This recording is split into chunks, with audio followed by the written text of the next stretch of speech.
महागणपते नमः श्री गुरुभ्यो नमः तत्पुरुषायुत्महे महासेनाय धीमहि तन्नः षण्मुखः प्रचोदयात् श्रियकान्ताय कल्याण निधये निधयेर्तिनां श्री वेंकट निवासाय श्रीनिवासाय मंगलम அற்புத கீர்த்தி வேண்டின் ஆனந்த வாழ்க்கை வேண்டின் பொருள் குவிதல் வேண்டின் நலமெல்லாம் பெருக வேண்டின் கற்பக மூர்த்தி தெய்வ களஞ்சிய திருக்கை சென்று பொற்பதம் பணிந்து பாரில் பொய்யில்லை கண்டவன்னை ஆதித்யாய சோமாய மங்களாய புதாய குரு சுக்ர சனி பெற்றராகவே கேதவே நமோ நமக. அன்பார்ந்த மா டிவி மற்றும் யூடியூப் சேனல் நேயர்கள் அனைவர்களுக்கும் இனிய மாலை வணக்கத்துடன் இந்த நிகழ்ச்சி தொடங்குகிறது. இது ஒரு அற்புதமான ஜோதிட நிகழ்ச்சி என்பது உங்களுக்கு எல்லாருக்கும் தெரியும். இப்போ ஜோதிட சாஸ்திரத்தில் நம்ம பார்க்கும்போது ஒரு 3 விதமான தீர்வுகள் குறிப்பதற்கு மணி, மந்திரம், ஔஷதம் அப்படின்னா ஒரு 3 விதமான ஃபார்முலா. இந்த ஃபார்முலாவை பயன்படுத்தி உங்களுடைய வாழ்க்கையில் இருக்கக்கூடிய பிரச்சனைகளுக்கு தீர்வு காணலாம் அப்படிங்கிறது நம்மளுடைய ரிஷிகள் எழுதி வச்சிருக்காங்க. இந்த மணி, மந்திர, ஔஷதம் அப்படிங்கிற ஃபார்முலா சூத்திரம், இந்த சூத்திரத்தை பயன்படுத்தி தான் நம்ம அதுலேருந்து வெளியில் வர முடியும், ஒரு பிரச்சனைக்கு தீர்வு காண முடியும். இந்த சூத்திரத்தை பற்றி ஐயாட்ட முதல்ல கேட்டுக்கலாம். சொல்லுங்க ஐயா, மணி, மந்திர, ஔஷதம் ஒரு தீர்வு இருக்கு இல்லையா? மணிங்கிறது நவரத்ன கற்களை குறிக்கும். சரி. மந்திரம் என்பது நீங்கள் வீட்டில் ஜபிக்கக்கூடிய மந்திரம், ஜபம், பிரார்த்தனை, கோவிலில் ஜபிக்கக்கூடிய மந்திரங்கள், அர்ச்சனைகள், யாகங்கள் வரக்கூடிய மந்திரங்கள், இது மந்திரம்.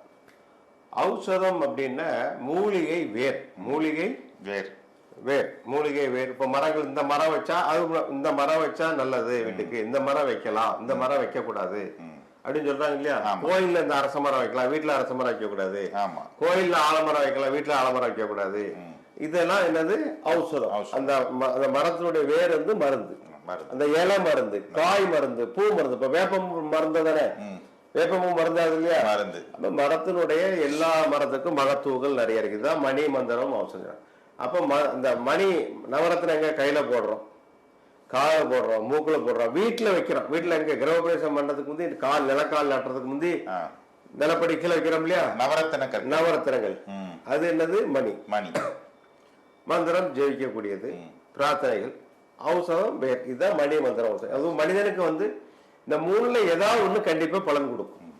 ஜபிக்கக்கூடிய மந்திரங்களோ, போடக்கூடிய ரத்தனங்களோ, எனக்கு போட வசதியே இல்லை, நான் ரொம்ப பரம ஏழையா இருக்கேன், எனக்கு கல்லு போட முடியாது, இல்லைன்னா கல்லு போட பிடிக்க முடியாது, அதுதான் என்ன பண்ணிருக்கேன் அந்த காலத்துல, இறைவனுக்கு வைர கிரீடம், வைரவேல். திருச்செந்தூர்ல வைரவேல் உண்டு. ஆமா, பெரிய பல கோடி வைரவேல். வைரவேல் தங்கத்தினால செய்த வேல்ல வைர கற்களை பதித்திருப்பாங்க. ஆமா, அதை இந்த பக்தர்கள் போய் பார்க்கும்போது அந்த வைரத்துல போட்டா பிடிக்காது, பார்த்தா பிடிக்கும். போட்டும் போது அவங்களுக்கு அந்த ரேஸ், இந்த ஒளிக்கதிர் இவங்க கண்ணில் ஊடுருவி போய் மைண்ட் வேலை செய்யும், நல்ல சிந்தனைகள் வரும், தெளிவு கிடைக்கும். அதனாலதான் சாமிக்கே ரத்தனம், அவருக்குலாம் ரத்தனமா? சாமிக்கு ரத்தனம் போடுறதுக்கு நம்ம பக்தர்கள் பார்க்கும் போது அந்த கலர் வைப்ரேஷன் ஆகட்டும், அந்த ஒளி ஆகட்டும். உதாரணம் பார்த்தா சாதாரண கண்ணாடி லென்ஸ் ஒண்ணு வேண்டாம். பகல்ல கீழே ஒரு பேப்பரை வச்சு, இந்த பேப்பருக்கு மேல ஒரு தீக்குச்சியை வச்சு அப்படி லென்ஸை காட்டினா என்ன ஆகும்? அப்படியே தீ பிடிச்சிடும். அந்த கண்ணாடி சிலிக்கான் தானே, மண்ணு தானே லென்ஸ் சிலிக்கான், அதுக்கே எவ்வளவு பவர் இருக்கும் போது, அப்ப நவரத்தின கற்களுக்கு எவ்வளவு பகல் இருக்கு, எவ்வளவு வேகம் இருக்கும். ஆமா, இதுதான் உண்மை. இப்போ திருப்பதி பெருமாள்ல இருந்து மற்ற எல்லா பெருமாள் கோவில்கள்லையும், சிவாலயங்கள்லையும், மற்ற கோவில்கள்ல அந்த அங்கி கவசங்கள் சாத்தும் போதெல்லாம் நீங்க சொன்ன மாதிரி கண்டிப்பா இத்தனை கேரட் மதிப்புள்ள மாணிக்க கற்கள், கண்டிப்பா வைடூரிய கற்கள், நீலம், ஜாதி புஷ்பராகம், கோமேதக கற்கள்லாம் பதித்த ஆபரணங்கள், கண்டிப்பா கிரீடங்கள்லாம் வைக்கிறதுக்கு உண்டான நோக்கம் கண்டிப்பா பக்தர்கள் அதை பார்த்து அந்த ரேடியேஷனை இவங்க உள்வாங்க பார்த்தாலே போறதுதான். அதுல இருந்து வரக்கூடிய ஒளிக்கற்றைகள் இவங்க மனசு, கண்ணு உள்வாங்க.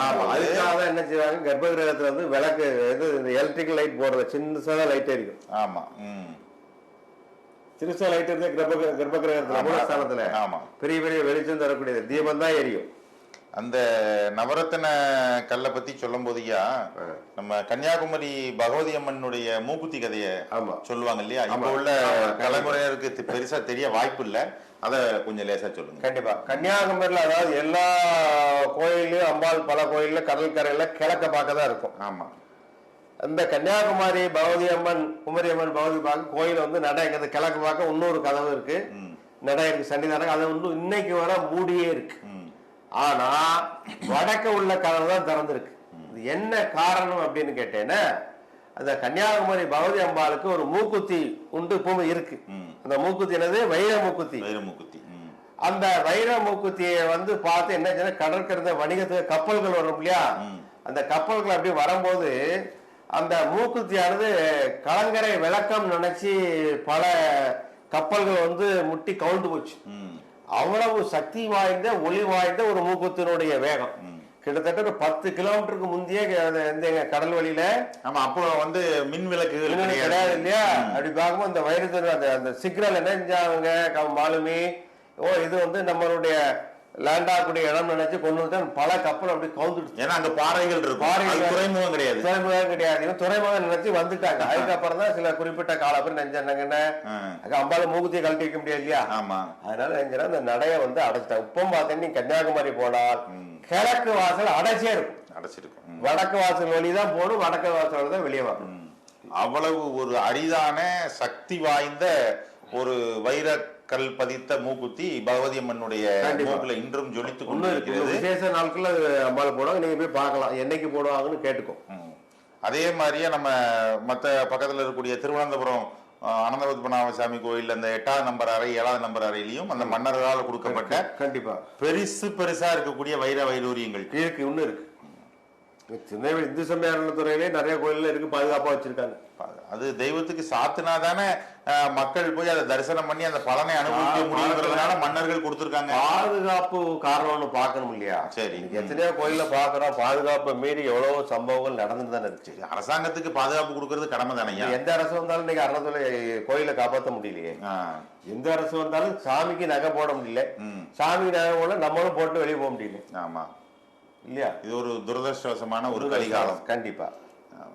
அப்போ நம்மளுடைய சக்திக்கு தகுந்தாப்புல நம்ம முத்து, மாணிக்கம், பவளம், வைடூரியம், புஷ்பராகம், கண்டிப்பா நீலம், கோமேதகம் அணிந்து கொள்வது போல அணிய முடியாதவர்களோ மற்றபடியா எல்லா ரத்தினங்களினுடைய பலன்களும் கிடைக்கிறதுக்காக ஐயா அற்புதமா சொன்னாங்க. கோவில்கள்ல தெய்வ திருமேனிகளுக்கு நவரத்தினங்களால் அலங்காரம் செய்யப்பட்டு அந்த பலனை நம்ம எடுத்துக்கிறது தான் மணிங்கிற தத்துவத்தில் பரிகாரமாக நம் முன்னோர்கள் செய்து வைத்த ஒரு முக்கியமான ரகசியம்.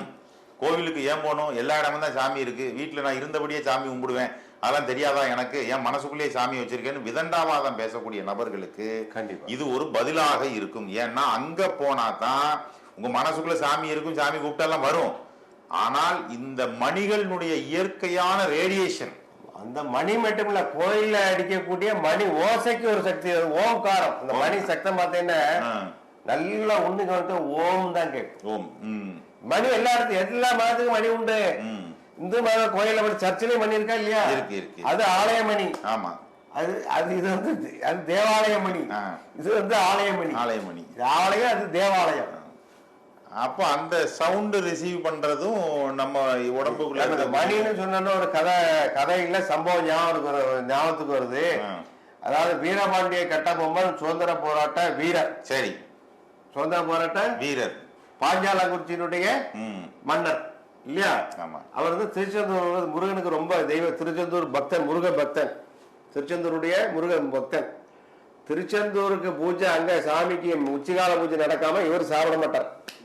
அந்த காலத்துல தகவல் தொழில்நுட்பம்லாம் கிடையாது இல்லையா, போன் கிடையாது, எதுவுமே கிடையாது இல்லையா. அவர் செய்தி சொல்லி போகணும்னா 5 மணி நேரம் ஆயிடும். அதுக்காக அவர் என்ன பண்ணார், திருச்செந்தூர்ல இருந்து பாஞ்சாலங்குறிச்சி வரை கிட்டத்தட்ட 35-40 கிலோமீட்டருக்கு ஒவ்வொரு மணி மண்டபமா அமைச்சு வச்சார். சிக்னல் என்னது மணி.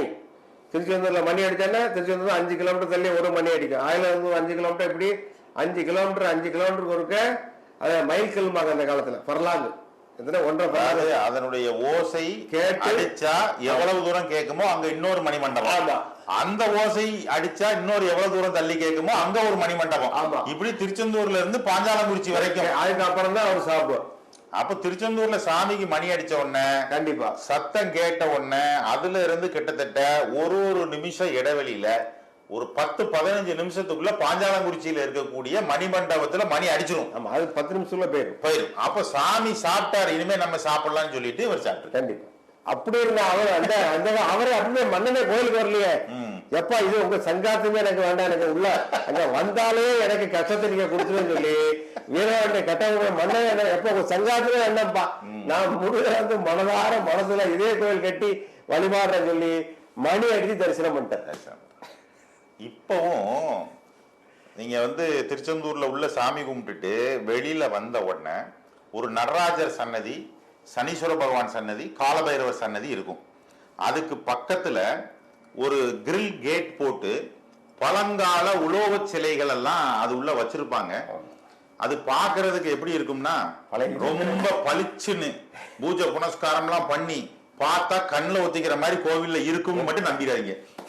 பழைய காயெல்லாம் கேட்டாங்க, பழைய இரும்பு சாமான போட்டு வச்சாப்புல தெய்வ திருமேனிகளை போட்டு வச்சிருப்பாங்க.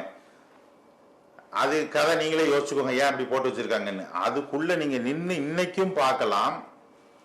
ஒரு கண்ணாடி பேழைக்குள்ள பாஞ்சாலங்குறிச்சி ராஜா வீரபாண்டிய கட்டபொம்மன் பூஜித்த ஜக்கம்மாதேவி மற்றும் சண்முகர் விக்கிரகங்கள்னு எழுதி வச்சிருப்பாங்க. நீங்க இன்னைக்கு போய் பார்க்கலாம். அவர் வீட்டுல பூஜை பண்ண அவருடைய சமுதாயம் சார்ந்த குலதெய்வம் ஜக்கம்மாதேவிக்கும் சண்முகர், அவர் முருக பக்தராக இருந்ததுனால சண்முகர் அவர் வச்சு வழிபாடு பண்ணதை அரசாங்கம் கொண்டு வந்து போட்டு அவர் எவ்வளவு தூரம் பூஜை பண்ணாரோ அதெல்லாம் விட்டுட்டு கொண்டு வந்து இன்னைக்கு கொண்டு வந்து நம்ம ஸ்டோரேஜ்ல ஸ்டோர் பண்ணி வச்சிருக்க மாதிரி தூசி துப்பட்டையுமா ரொம்ப அற்புதமா போட்டு வச்சிருக்காங்க. இதெல்லாம் நீங்க மக்கள் இதை தெரிஞ்சுக்கணுங்கிறதுனால தெரிஞ்சு போய் கேட்கணும். நீங்க கோயிலுக்கு போய் கும்பிடும் போது அங்க போய் ஐயா இந்த மாதிரி வச்சிருக்கால 4 பேர் கேட்டா தான் அவங்க அதை சரி பண்ணுவாங்க. கண்டிப்பா எல்லாரும் கேட்கணும். அது நம்மளுடைய முன்னோர்கள் சொத்து, நம்ம முன்னோர்கள் வழிபட்ட தெய்வம். அது அந்த மாதிரி இருக்கிறதுக்கு நம்ம அனுமதிக்க கூடாதுங்கிற ஒரு எண்ணம் மக்களுக்கு வேணும். நாங்க கேட்டு பார்த்தாச்சு. ஆமா, நாங்களும் கேட்டோம். மக்கள் எல்லாரும் கேட்கறதுக்காக உங்களுடைய தகவலுக்காக இதை நம்ம சொல்றோம். அந்த மாதிரி வழிபாடு செய்யப்பட்டு வந்த விக்கிரகங்கள் இன்னைக்கு எல்லா இடமும் இருக்கு. இது ஒரு சப்ஜெக்ட் தனியா போகும். அப்போ மணி அப்படிங்கிறதுல ஐயா சொன்ன மாதிரி 2 மணிக்கும் விளக்கம் கொடுத்துட்டாங்க. நவரத்ன மணிகளுக்கும் சொல்லியிருக்காங்க, மணி ஓசைக்கும் அதுல தொடர்பு இருக்கு. ஏன்னா யாராவது புரியாதவர்கள் கோயில் மணி நினைச்சிடக்கூடாது, கோயில் மணி பார்த்தாலே போகணும்னு நினைச்சிடக்கூடாது. அதனால வீட்லயும் மணி வச்சு தானே சாமி கும்பிடுறோம். கண்டிப்பா வீட்டுல பூஜை பண்ணும்போது மணி அடிக்காத பூஜை நிறைவேறே ஆகாது அப்படி. அப்ப இது வந்து ஜோதிட சாஸ்திரத்தில் நவரத்தன மணிகளும் மணி அடித்து பூஜை பண்ணும். இந்த மாதிரி மணி ஓசை, நவரத்தன மணிகளுடைய ஒளிகள், ஒளி அதாவது சவுண்ட் அண்ட் லைட் அப்படிங்கிற ரெண்டுமே அந்த மணிக்குள்ள அடங்கும். இது கோவில்ல இருக்கு. அதனால நம்ம அங்க போய் அதை நம்ம ஏத்துக்கணும்ங்கிறதுக்காக நம்ம முன்னோர்கள் செய்து வைத்த ஒரு அற்புதமான ஒரு விஷயம். மனிதனுடைய ஒளிதான் எல்லாமே. ஒளி சத்தம் தானே எல்லாம் மனிதனை கோபத்தை உண்டாக்குறது. ஆமா, ஏழை அப்படின்னா ஏழை அப்படின்னா கோபம் வருதா இல்லையா? ஆமா, கண்டிப்பா ஒளிதான வித்தியாசம். ஆமா, வா ஆமா, வித்தியாசம் வருதா இல்லையா? ஆமா, ஒரே சொல் அதனுடைய தொனிக்கு தகுந்தாப்புல ஏ வாய்யா ஏல வா ராசா அப்படின்னா அது கொஞ்சம் போயிருது. ஆமா, அப்போ நம்மளுடைய ஸ்லாங், அதனுடைய டியூன், ஏன்னா ஒலிக்கு ஒரு சக்தி ஒலி. அப்போ அந்த ஒரு மிருகங்கள் விரட்ட வரதுன்னா இப்ப நாங்க ஏதாவது விரட்டி வந்ததுன்னா மணி மணி கொஞ்சம் இருக்கா வச்சுப்பா அப்படின்னா தான் அறிஞ்ச வளம் அது போயிருது. அதே மாதிரியா நேச்சுரல் சிஸ்டத்திலேயே இந்த சவுண்டுக்கு ஒண்ணு வச்சிருக்காங்க இல்லையா? ஆமா. இப்போ நாயை கூப்பிடும் போது நம்ம எப்படி கூப்பிடுறோம்? அப்படின்னா நாய்க்கு யாருமே சொல்லி கொடுக்கல, அதனுடைய ஜீன்ல பதிஞ்சிருக்கு. இது நம்மளத்தான் கூப்பிடுறாங்கன்னு அது வரும். ஆமா. ஆடு மாடு பாருங்க பா அப்படின்னா அது வரும். கண்டிப்பா. இந்த மிருகங்களுக்கு இது யாராவது கிளாஸ் எடுத்தாங்களா? ஆமா, அது இருக்குல்ல. அதுக்கு பரம்பரை செவிவழி செய்தியா வருது. ஜீன்ல இருக்கு. ஜீன்ல அதுக்கு இருக்கு. நம்ம சொல்லி செவிவழி செய்தியா நமக்கு சொல்லி கொடுக்குறாங்க. அப்ப யானை எப்படி கூப்பிடுன்னு அதுக்கு சொல்லி கொடுத்தது. ஆமா, அது மாதிரி யானையை பழக்கி வச்சிருப்பான். யானை பாக்க ஏ யானை அப்படிமா. அது வந்து பழக்கிறது. புரிஞ்சு நடக்காததுக்குமே ஒரு ஒலி ஓசை தொடர்பு இருக்கு இல்லையா? கண்டிப்பா. Sound communication. ஆமா, இந்த சவுண்ட் கம்யூனிகேஷன் வந்து நல்லா புரியும் அந்த மிருகங்களுக்கு. அதனால சவுண்ட் இஸ் எ காட். இது மந்திரம்ங்கிற பார்ட்ல நம்ம இதை பார்ப்போம். கண்டிப்பா. சோ மணி அப்படிங்கிற விஷயத்துக்குள்ள இவ்வளவு ரகசியங்கள் இருக்கு. அதனால ஆலயத்துக்கு போகணும். விசேஷ வெளியே விரட்டா கொசு விரட்டெல்லாம் ஒரு மிஷின் மேல வச்சிருக்காங்க. சவுண்ட்ல சவுண்ட் வந்து கொசு ஓடிடுது. ஆமா, ஒரு சவுண்ட் வச்சிருக்காங்க. எலி வராது, கேட்க ஒரு மிஷின் வச்சிருக்கான். ஆமா. இது எங்க இருந்து கண்டுபிடிச்சாங்க ஐயா? எல்லாமே வந்து வேத சாஸ்திரத்தை எல்லாமே கண்டுபிடிச்சாங்க. வேற எங்க இருந்து அவங்க புதுசா எங்க ஆராய்ச்சி பண்ணி எல்லாமே வேதத்துல இருந்து வந்ததுதான். வேதத்துல இருந்து வந்தது. ஸோ இது வந்து மணிங்கிற ஒரு கான்செப்ட்ல அதே மாதிரி உங்களுடைய ஜாதக ரீதியாக உங்களுக்கு எந்த மாதிரி பிரச்சனை இருக்கு அப்படிங்கிறதுக்கு நீங்க எந்த மாதிரியான நவரத்தன்கள் கற்களை நீங்க அணிவதன் மூலமாக அதனுடைய பலன்களை பெற்றுக்கொள்ளலாம்ங்கிறது சூத்திரம், ஃபார்முலால ஒரு முக்கியமான பாட்டு. மணி மந்திரம் அப்படிங்கிறதுக்குள்ள நிறைய விஷயங்கள் வருது. சொல்லுங்க. மந்திரம் அப்படிங்கிறது நம்ம வீட்டுல மந்திரம் சொல்றதுல இருந்து இப்ப சவுண்டுக்குள்ள அப்படி வந்துட்டோம். ஆமா ஆமா. மந்திரங்கிறது நாம் ஜபிக்கக்கூடிய இறைவனுடைய நாமம். ஆமா, இறைவனுடைய நாமம். நாமம் அது ஒளி வாயிலிருந்து அது மந்திரம் உச்சாரணம் ஆக ஆக ஆக அந்த இடத்துல பாத்தீங்கன்னா பாசிட்டிவ் எனர்ஜி அதிகமாகும், நெகட்டிவ் எனர்ஜி வெளியில போயிடும். ஓடி அந்த இடத்துல மட்டும் இல்ல நம்ம உடம்புலையும். ஒண்ணு வேண்டாம், மன சோர்வா இருக்கும் போது டெய்லி ஒரு 108 தரம் ராமநாமமோ தேவன கிருஷ்ண நாமமோ முருகனுடைய பேரோ சிவனுடைய பேரோ சொல்லி பாருங்க, உடம்புல தனி ரத்த ஓட்டம் இருக்கும். ரத்த ஓட்டமே மாறிடும். ரத்த ஓட்டம் மாறிடும். அது சிலருக்கு முத்திரை போட்டு பண்ணுவாங்க, அப்படி சாதாரணம் பண்ணலாம். ஒண்ணும் இல்லைன்னா இதே ஒரு முத்திரை தான். கோயிலுக்கு போய் இந்த வணக்கம் மட்டும் கை இது இப்படி ஒடுக்கி இப்படி இருந்து கும்பிடும் போது நம்ம பிரார்த்தனைகள் எண்ணங்கள் என்ன ஆகும், அந்த மந்திரங்கள் நம்ம நாடி நரம்பு பண்ணும். ஜபிக்கக்கூடிய மந்திரங்கள் அது பேர் நமஸ்கார முத்திரை. நமஸ்கார முத்திரை போது நம்மளுடைய நாடி நரம்புகள் அதெல்லாம் நீ சரியா பண்ணாம தான் கோயில போய் சாமி கும்பிட்டு முறையா சாமி இப்படி செஞ்சுட்டு அது என்னையா அது அப்படிங்காங்களா? அது ட்ரெண்ட் இப்ப போயிட்டு இருக்கு. பிளைன் கிஸ் கொடுப்பா சாமிக்கு. அது அது உகந்ததா எப்படி சாமி பிளைன் கேஸ் இப்படி ஒடுங்கி இப்படி மந்திரம் 2 கையை அப்படி ப்ரெஷர் கொடுத்துட்டேன்னு நல்லா இருக்கு. இது கொடுக்கலன்னா அப்ப நீங்க சாமி கும்பிடலாம். அப்புறம் பிசியோதெரபிட்ட போய் கையை காலை முறுக்கி கையை காலையில தொங்க விட்டு அதை பண்ணிட்டு இருக்கீங்க.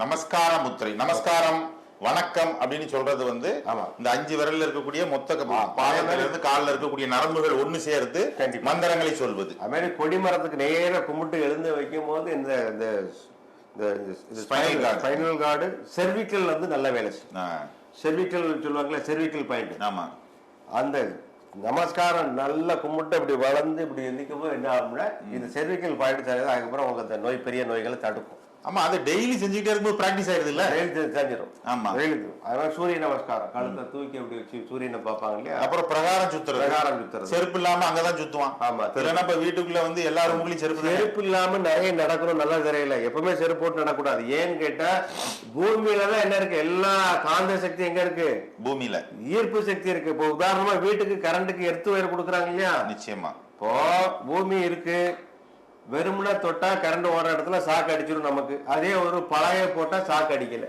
ஆமா, அந்த காந்த சக்தியை தடுத்துறோம். காந்த சக்தியை தடுத்துறோம். இதுல இருந்தே நம்ம தெரிஞ்சுக்கிறோம் இல்லையா. அதே மாதிரி காந்த ஊசி வச்சா வட துருவம் காட்டுறது ஒரு சக்தி இருக்கா இல்லையா பூமியில. நார்த்து போல் காட்டுது.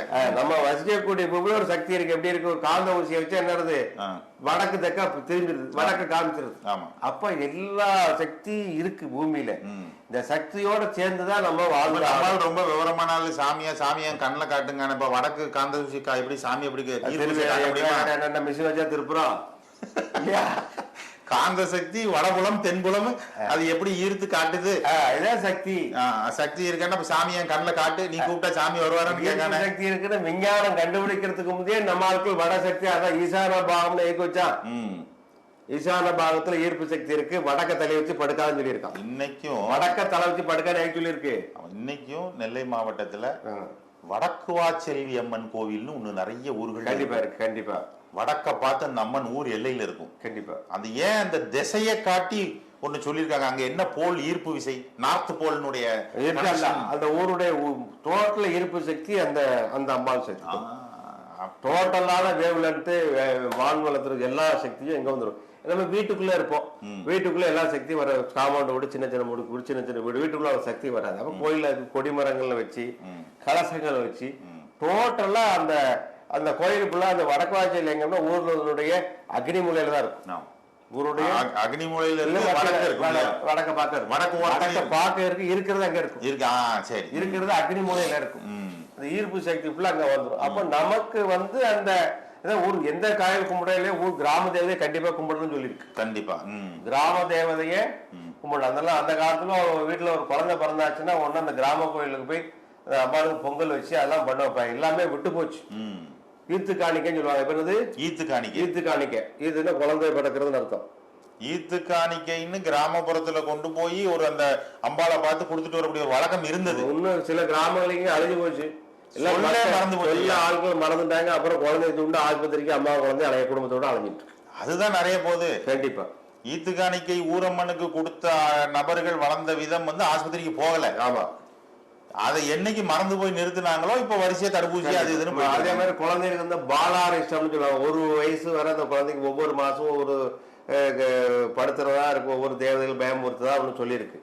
இதை வந்து அந்த காலத்துல பாலாரிஷ்டம் சொல்லி குழந்தைகளுக்கு வந்து என்ன பூசாரிகள் வந்து என்ன செய்வாங்க, மந்திரம் சொல்லி கயிறை கட்டி எந்திரத்தை கொடுத்து சரி பண்ணுவாங்க. இது பரம்பரையா இருந்தது, பழங்காலங்களா இருந்தது. இது எல்லாமே மக்கள்கிட்ட வந்து இப்போ அழிஞ்சு போச்சு. ஏன் அழிஞ்சு போச்சுன்னா, ஒண்ணு சிலர் கேட்கல, அவங்க நடந்துகிற முறைகள் அப்படி ஆகி போச்சு காலத்தினுடைய சூழ்நிலை. இன்னும் சில இடங்கள் நடக்கு.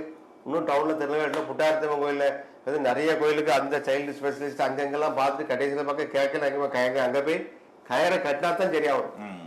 அப்படி நடக்குது. கண்டிப்பா சீர்தட்டுதல் ஒண்ணு சொல்லுவாங்க. என்னது சீர்தட்டிட்டுமா பிள்ளைக்கு இப்ப நிறைய தெரியாது. இன்ஃபெக்ஷன் அது இன்ஃபெக்ஷன் ஆமா. சீர்தட்டுதல் சீர்தட்டுதல் அப்படி எப்படி விளக்கமா சொல்ல அப்படின்னு கேட்டீங்கன்னா, எந்த குழந்தையும் குழந்தைய எடுத்து கொஞ்சுவாங்க பக்கத்து வீட்டுல, எதிர்ல சொந்த பந்தங்கள். அப்ப இந்த குழந்தைய வந்து குளிக்காத தலைக்குள்ள மென்சஸ் பீரியட்ல பிள்ளைகள் தொட்டா இந்த குழந்தைக்கு சீர்தட்டி அந்த நோய் போகவே போகாது. அதுக்கப்புறம் புருஷன் முன்னாடி சேர்ந்ததுக்கு அப்புறம் சில தீட்டோட போய் அந்த குழந்தைய தொட்டாலும் அந்த குழந்தைக்கு பாதிக்கும். அது பேர் என்னது? சீர்தட்டுதல் பேர். இது ஒன்றும் வச்சிருக்கேன். இன்ஃபெக்ஷன் ஆகுது. அது எல்லாமே இப்போ என்ன ஆச்சுன்னா, காலத்தினுடைய போக்குல வளர்ச்சின்னு ஒரு பேர்ல எல்லாமே இன்னைக்கு வந்து மறைஞ்சு போச்சு, குறைஞ்சு போச்சு.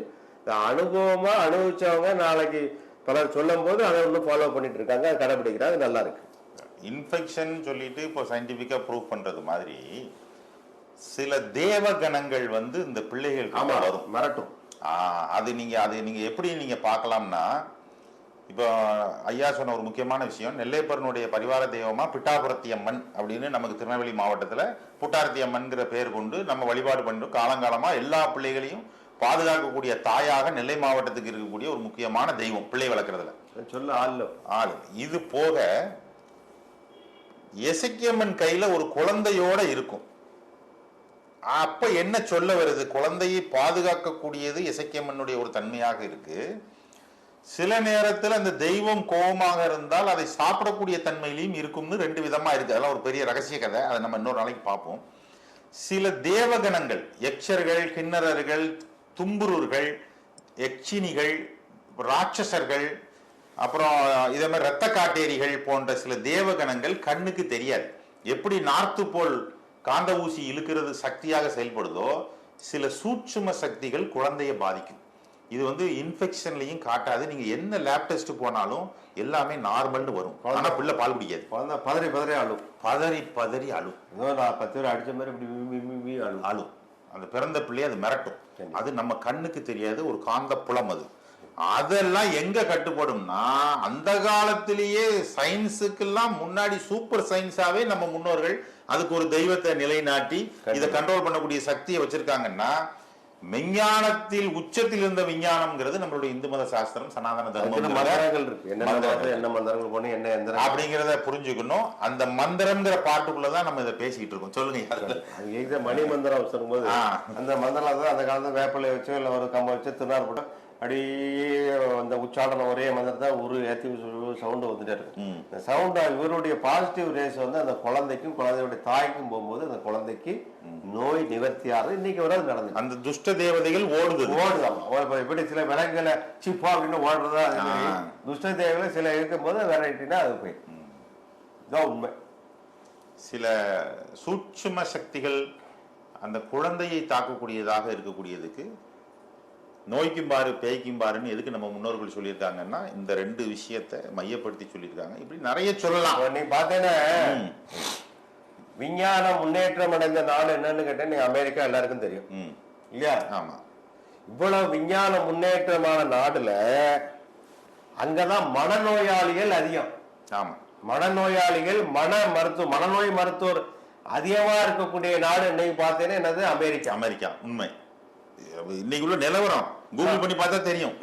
ஆனா இந்தியால இது எல்லாமே மனநல மருத்துவரும் குறைவு, மன நோயாளிகளும் இந்தியாவில கம்மிதான். அமெரிக்காவை கம்பேர் பண்ணும்போது கம்மிதான். ஏன் அப்படின்னா, இங்க இருக்கக்கூடிய கலாச்சாரம், இங்க இருக்கக்கூடிய பழக்க வழக்கம், இங்க இருக்கக்கூடிய உணவு முறை, இங்க இருக்கக்கூடிய திருமண உறவு முறைகள், நிறைய வழிபாட்டு முறைகள், உணவு, சனாதன தர்மம், குறிப்பா சனாதன தர்மத்தை வச்சுதான் இன்னைக்கு வந்து மனநோயாளிகள் இந்தியாவில குறைவா இருக்கு, தமிழ்நாட்டுல ரொம்ப குறைவா இருக்கு. கேரளால பார்த்து இதே கேரளா தெய்வீக பூமிமா, கேரளால சூசைட்ல அட்டன் பண்ற நம்பர் 1 வந்து இந்தியாவில ஃபர்ஸ்ட் யாரும் கேட்டீங்கன்னா அதிக தற்கொலை நடந்த நாடு பாத்தீங்கன்னா கேரளா மாநிலம். நாடு நம்ம சோழ நாடு சேர அந்த மாதிரி அந்த மாதிரில கேரளா மாநிலம். தமிழ்நாட்டுல அது கம்மி. ஏன்னா இங்க தெய்வ வழிபாடு முறைகள் இங்க மாடெல்லாம் நிறைய இருக்கான். இங்க எல்லாத்தையும் விரட்டிடுவான். ஆமா, சொல்ல மாடேன். ஆமா, காவல் தெய்வம் அதிகமாடா. தென்காசி, திருநெல்வேலி, தூத்துக்குடி மாவட்டத்துல மாட தெய்வங்கள் அதிகமா இருக்கும். இந்த மனநோயாளிகளுக்கு அங்க போய் கோயில் பூசாரி திருநாள் போட ஆயிரம் ஒரு சவுண்ட் அவுட் ஆகணும் திருநாள் அவனுக்கு மனநோய் பேரு போயிருது. அந்த மனநோய் அந்த அதிர்வு வந்து வெளியில போயிருது. எங்க வந்து நிக்காடிமா. ஆமா, எங்க வந்து யாருக்குள்ள. ஆமா, அது சொல்லும்போது போய் உண்மையிலே போயிருது. இன்னும் பார்த்தா தமிழகத்துல வந்து இன்னும் ஈரோடு பக்கத்துல ஒரு கோயில்ல தலையில தேங்காய் உடைச்சு நேண்டுதல் இருக்கு. தேங்காய் ஒரு அடி எடுத்து உப்பு நடந்துட்டு இருக்கு. யாரும் நிப்பாட்ட முடியாது. ஒரே அடியா தேங்காய் வந்து மண்டை உடைய தேங்காய் மட்டும் உடஞ்சிரும். அப்போ அந்த மண்டல உச்சியில இருக்கக்கூடிய மன அழுத்தங்கள் எல்லாமே நரம்பு சார்ந்த பிரச்சனைகளுக்கு. ஆமா, மன அழுத்தம்ல தலையில தானே இருக்கும். ஆமா, இப்படி ஒரு வினோதமான வழிபாடுலாம் இருக்கு. சனாதன தர்மத்துலதான் இருக்கு, இந்து தர்மத்துலதான் இருக்கு. ஆமா, அப்போ திருச்செந்தூர் முருகனுக்கு வந்து வேல் குத்து 6 அடி 10 அடி 14 அடி இங்க குத்தி இங்க எடுத்து பாட்டு 60 கிலோமீட்டர் அந்த மாதிரி அதோட மறிச்சு போதே அவங்க எல்லாம் பாருங்க கண்டிப்பா எந்த விதமான மனநோய் இருக்காது. தெளிவா இருப்பாங்க. அவங்களுக்கு வாழ்க்கையில பல சோதனை எளிமையா கடந்து போவாங்க. நீங்க அதை கவனிச்சு பார்க்கலாம். அவங்களுக்கு அது துன்பமாவே தெரியாது. அது மாதிரி இந்தியாவில பெண்களுக்கு வந்து மனநோய் கம்மி. ஏன் அப்படியே அக்குப்ரெஷர்ல இங்க தோடு இங்க மூக்கெல்லாம் போடுறதுல. ஆமா, இதெல்லாம் அக்குப்ரெஷர். இங்க எங்க அக்குப்ரெஷர் கொடுக்கும் போது என்ன ஆகுனா மன அழுத்தம் கம்மியாயிடும். அந்த சகிப்புத்தன்மை கல்ச்சர்ல எல்லாமே வந்துடும். கலாச்சாரம். ஆமா, சனாதன தர்மத்துல எல்லாமே வந்துடும். சனாதன தர்மம்ங்கிற இந்த வாழ்வியல் முறையானது ஆமா நம்ம நல்ல வாழ்றதுக்கு வகுத்தது. இதை என்னெல்லாமோ சொல்லி எங்கேயோ திருப்பிட்டு இருக்காங்க. அதை யாரும் நம்ப வேண்டாங்கிறத அந்த நிகழ்ச்சி அப்படியே கொண்டு போயிட்டு உங்களுக்கு புரிய வைக்கிறதுக்காக. அப்ப இந்த மணிமந்திர ஔஷதத்துல இந்த மந்திரம்ங்கிற கான்செப்டுக்குள்ள இந்த தந்திரங்கள் பூரா வருது. ஐயா சொன்னது பூராமே மந்திர தந்திரங்கள் அப்படிங்கிறதுல இந்த தந்திரங்கள் பூரா வருது. தெய்வ திருமேனி நம்மள மாதிரியே மனிதன் போலவே 2 கை 4 கை 6 கை வச்சு தெய்வத்தை கண்ணு மூக்கு காதெல்லாம் வச்சு செய்யக்கூடிய ஒரு திருமேனிக்கு பேரு தெய்வ திருமேனின்னு பேரு. இந்த தெய்வம் திருமேனியா தான் வைக்கணுமானா சில இடத்துல பூடமாவும் இருக்கும். அதுல உருவம் இருக்காது, லிங்கமா இருக்கும், பூடமா இருக்கும். இது ஒரு ரூபம். எந்திரமாக வச்சிருப்பாங்க, அது எந்திர திருமேனி. அதை பத்தி சொல்லுங்க. எந்திரம் அதாவது மணிமந்திர எந்திரம் மாதிரி உலோகங்களுக்கு ஒரு தன்மை உண்டு. உலோகங்களுக்கு தன்மை உண்டு. ஒவ்வொரு உலோகத்துக்கும் ஒரு தன்மை உண்டு. இப்போ வீட்டுல கரண்ட் போறதுன்னு அது எதை வச்சிருக்கோம், நமக்கு காப்பர் வயர்ல போறது, அலுமினிய வயர்ல போறது. அப்போ அந்த எந்திரம் வந்து குறியீடுகள் எல்லாமே இருக்கும். எந்திரங்கள்ல குறியீடு இருக்கும். நம்ம ஜபிக்கக்கூடிய மந்திரங்கள் கோயில பூசாரி சொல்லிய மந்திரங்கள் எல்லாமே எங்க போய் அங்க போய் வந்து சேவ் ஆயிடும். நீங்க சிம் கார்டு கழட்டி பாருங்க, பின்னாடி இருக்கும் மத்தியில சர்க்கியூட். ஆமா, சர்க்கியூட். அதே மாதிரி தானே இந்த எந்திரங்கள் எழுதி வைக்கிறோம். சர்க்கியூட் தானே அது. எந்திரமே சர்க்கியூட் தானே, குறியீடு. போன மாதிரி சிக்னல் மாதிரி. மூலஸ்தானத்துல ஜபிக்கக்கூடிய மந்திரங்கள், பண்ணக்கூடிய பூஜைகள், அபிஷேகங்கள் எல்லாமே அதுல கொஞ்சம் கொஞ்சமா இறங்கி வச்சு சேவ் பண்ணும் போது அப்பப்ப அதனுடைய ரேஸ் போயிட்டே இருக்கும். அப்ப வரக்கூடிய பக்தர்களுக்கு அது நிவர்த்தியா இருக்கும். இப்ப செய்வ விக்கிரகமே என்னங்கிற கல்லுல என்ன இருக்கு? கல்லுக்குள்ள என்ன இருக்கு? தண்ணி இருக்கு, நீர் இருக்கா? ஆமா, நெருப்பு இருக்கு. இப்ப 2 கல்லை உரைச்சுன்னா என்ன வரும்? தீ வரும். பிள்ளைல வந்து கல்லை உரைச்சி பிள்ளைல விளையாட மாட்டேங்க. கல்லை உரைச்சி விளையாட்டு காட்டணும். கல்ல வருஷம் தீ வருது இல்லையா? நெருப்பு வருது. அப்ப அவ்வளவு நெருப்பு சக்தி இருக்கு. அப்ப கோயில மூலஸ்தான விக்கிரகம் இருக்கு இல்லையா, இந்த கல்லுல தான் பண்ணிருக்காங்க. ஜிங்க் இருக்கு, பொட்டாசியம் இருக்கு, சல்பர் இருக்கு, இருக்கக்கூடிய எல்லா தாதுகளும் கல்லுக்குள்ள இருக்கு. அதுல என்ன முக்கியம்னா எல்லா கோயிலையும் கொண்டு சாமியை விக்கிரகம் ஆக முடியாது. எல்லா கல்லெல்லாம் வாங்கி எல்லா கல்லும் பண்ண முடியாது. சில குறிப்பிட்ட கல்லு மட்டும்தான். அப்போ கல்லுல வந்து எப்படின்னா ஆண்கள் பெண்கள் அழிக்கல் 3 உண்டு. மனிதன் எப்படி ஆண் பெண் அழி இருக்கோ அதே மாதிரி கல்லுலையும் ஆண்கள் பெண்கள் அழிக்கல். ஆண் தெய்வங்களுக்கு ஆண்கள்ல வச்சுதான் விக்கிரகம் பண்ணுவாங்க, பெண் தெய்வத்துக்கு பெண்கள்ல வச்சுதான் விக்கிரகம் பண்ணுவாங்க. அழிக்கல் ஒண்ணு இருக்கானே எதுக்கும் ஆகாது. ஆமா, எதுக்காக கீழே மெய்க்கு போட்டுருவாங்க. கீழே மெய்க்கு போறாங்க இல்லையா, சுத்தி பாவறதுக்கு கட்டுமான அடி கீழே பவுண்டேஷன் கீழே போயிருவாங்க. ஒரு நேர தொடர்பு கொள்றாரு, பார்த்துட்டு நம்ம தொடர்பு. ஐயா இவ்வளவு இருக்கு விஷயம். இதெல்லாம் நீங்க புத்தகத்துல பார்த்து படிக்க முடியாது நிச்சயமா. ஹலோ, ஆமா சொல்லுங்க ஐயா. சரி சொல்லுங்க. வயசு என்னையா? 28. என்ன நட்சத்திரம்? என்ன நட்சத்திரம்? உத்திரம் நட்சத்திரம். கன்னியா சிம்மமா? கன்னியா ராசி. பிறக்கும்போது சூரியன் 4, சந்திரன் 14, செவ்வாய் 21. இப்ப ராகு தசை நடக்கிறது. என்ன ராகு நல்ல தசை. கோச்சாரத்துல குரு அவருக்கு லாபஸ்தானத்துல இருக்கு. மேக்சிமம் இந்த டிசம்பர் இருந்து பிப்ரவரி 2027 பிப்ரவரிக்குள்ள கல்யாணம் பண்ணிடலாம். நல்லபடியா அமையும். ஜாதத்துல எது தோஷங்கள் எது இருக்கு சொன்னாங்களா? பார்த்த இடத்துல ஒன்னும் இல்லைன்னா ஒன்னும் பரிகாரம் பண்ண வேண்டாம். என்ன துர்க்கை அம்பாவை குங்குமம் அர்ச்சனை பண்ணிட்டே வாங்கும்.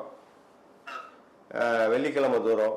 என்ன இந்த வருஷத்துக்குள்ள சிறப்பா நடக்கும். பெண்ணு வரக்கூடிய வசதி வாய்ப்பு படிப்பு எல்லாமே நல்லா இருக்கும். அந்த பொண்ணுக்கு அந்த பையனுக்கு அமையிற பொண்ணு அப்படி சிறப்பா இருக்குன்னு நல்லா இருக்கு. ரொம்ப நல்லா இருக்கு. புதுசா எதுவும் ஆரம்பிக்கலாம். 2 தொழில் ரெட்டிப்பு லாபம் தரக்கூடிய டைம். நல்லா இருக்கு. அவர் லாபத்தை பார்த்துட்டே இருக்காரு, நிக்க மாட்டேங்கிற. அவர்கிட்ட திறமை இருக்கு. திறமையா இருக்கிற பையங்க எப்பவுமே எங்க சம்பளம் கொடுப்பாங்க ஓடிட்டே இருப்பாங்க. மக்கு பிள்ளைகள் ஒரே இடத்துல இருக்கு. திறமைகள் இருக்கு. கண்டிப்பா ஒன்றும் பிரச்சனை இல்லை. அவரை வச்சு நல்லா தான் இருக்கு. இப்போ என்ன நீங்க தானே அது? சரி, ஓகே. திறமையான அவர் பேர் என்ன சொன்னீங்க? பையன் பேரு நம்பிராஜன். பேரு ராஜனா இருப்பேன். நம்பினோர விடமாட்டான் அந்த பையன். ஃப்ரெண்ட்ஸுக்கு நம்பின விடமாட்டான். நம்பிராஜன் நல்லா இருக்கு. உண்மையிலேயே நல்லா இருக்கு. சரி இல்லைன்னா சரியில்லைன்னு சொல்லிடுவேன் நான். சரி சரி. Hello hello. வணக்கம் மேடம், சொல்லுங்க, பேசுங்க. லைன்ல இருக்கீங்க, பேசுங்கம்மா. கால் கட் ஆயிடுச்சு. அணிக்கல் ஆண்கள் பெண்கள் பார்த்தோம் இல்லையா? அப்போ அந்த ஆண்கள் ஆணுக்கும் பெண்கள் பெண்ணுக்கும் அழிக்கல் எப்படி வைக்கிறாங்க. அப்போ அந்த கல்லுக்கு அவ்வளவு சக்தி உண்டு. இந்த கல்லை வச்சுதான் அப்புறம் உருவேற்றுறாங்க. அதுக்கு அடியில எந்திர பிரதிஷ்டை. அதுக்கு அடி எந்திர பிரதிஷ்டை. ஒண்ணுக்கு ஒண்ணு தொடர்பாகி வரக்கூடிய பக்தர்களுக்கு நன்மை செய்யக்கூடிய இடத்துல வச்சு. சோலார் பேனல் வெயிலுக்கு மொட்டை மாடியில இருக்கும். கண்டிப்பா சூரிய சக்தியை வெயில இருக்கக்கூடிய சூரிய சக்தியை இழுத்து அது ஒரு இடத்துல சேமிச்சா தான் நமக்கு அடுத்து பயன்படுத்த முடியும். ஒரு பேட்டரி வைக்கிறோம். கண்டிப்பா அந்த பேட்டரி மாதிரி ஸ்டோர் பண்ணி வைக்கக்கூடிய வேலையை செய்யறது எந்திரம். கண்டிப்பா. அதே வீட்டுல இப்ப வடக்கு வாசல் இருந்தா கொஞ்சம் பகல்ல திறந்து அப்புறம் மூடணும். திறந்து வைக்கணும். வடக்கு ஈசான பாகம் திறந்து வைக்கணும். அதுதான் ஈசான பாகத்தை எப்பவுமே அடைச்சி போடாங்கம்மா. பாகம் நல்லதா இருக்கு. ஈசானத்துல வெளிச்சு நல்ல ஒளிகள் வரணும், நல்லா காத்து வரணும். ஈசான பாகம் ரொம்ப முக்கியம். எல்லா வீட்டுக்கு எந்த திசை வீடா இருந்தா கூட ஈசான பாகம் ரொம்ப ரொம்ப முக்கியம். மேல ஒரு ஓட்டை போட்டு ஒரு முன்னாடி அங்க பெரிய வீடுல தெக்க பார்க்க வீடு நிறைய வீடு இருக்கும். வடக்க பின்வாசல் அடைச்சு அந்த காலத்துல போக கூண்டுன்னு ஒண்ணு இருக்கும். ஆமா, பாத்திருக்கீங்களா? ஆமா, இருக்கும். அது ஈசான தெக்க பார்த்த வீடுக்குள்ள வடக்கதான் அந்த அடுக்குள்ள இருக்கும். ஈசான பார்த்து நல்ல வெளிச்சம் காத்து நோய் இல்லாம இருந்தாங்க. ஆமா, நிச்சயமா. பூனை வருது, பள்ளி வருது, பேய் வருது, பிசாசு எல்லாத்தையும் அடைச்சிட்டாங்க. ஈசான பாகம் வடக்கவே கூடாது. அப்ப இதோட தொடர்புடையதுதான் வாஸ்து சாஸ்திரம். கண்டிப்பா. இந்த வாஸ்து சாஸ்திரம்ங்கிறது ஏதோ வாஸ்து கிடையாது. நம்ம சுவாச அலைகள், சூரிய வெளிச்சங்கள், நம்ம வீட்டில் இருக்கக்கூடிய புலம்பக்கூடியதுல நம்மளுடைய கிளைமேட் கண்டிஷன் எப்படி இருக்கு. வடமேற்கு பருவக்காற்று, தென்மேற்கு பருவக்காற்று சொல்லலாம் இல்லையா? ஆமா. அந்த காத்தெல்லாம் எப்படி வரும்போது எப்படி கட்டணும் எப்படிங்கிறத வாஸ்து. ஹலோ ஹலோ, வணக்கம், சொல்லுங்கய்யா. ஐயா வணக்கம், சொல்லுங்க. சொல்லுங்க.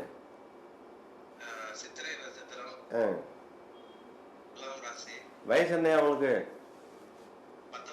ரைட். பிறக்கும்போது ஜாருக்கு செவ்வாய் முடிஞ்சு இப்ப ராகு தசை முடியக்கூடிய ஸ்டேஜ்ல இருக்கு. சரியா? அதாவது தசை விழுதல் கிட்டத்தட்ட 21 வயசுக்கு அப்புறம் நல்லா இருக்கும். ஒன்றும் மோசம் இல்லை. உயர்கல்வி தொடரலாம். என்ன நல்லா இருக்கும். நல்ல தசை. எதாவது கேட்குறீங்களா தம்பி? கேட்குறீங்களா ஏதாவது? சூப்பரா படிப்ப. துளாராசின்னு வேகமா சுத்தக்கூடியது. அது சித்திரன்னு கேட்க வேண்டாம். புலி சித்திரம் என்னது?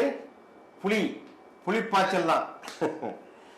சித்திர நட்சத்திரம் புலி. ராகு தசை கேட்க வேண்டாம். சர்ப்பம் சீரும். இன்ஜினியரிங் சம்பந்தப்பட்ட படிப்பு படிக்க வைக்கலாம். நல்லா இருப்போம். டெக்னிக்கல் ஜாதகம் அது. என்னது? ஆமா. என்ன படிக்கிறார் இப்போ?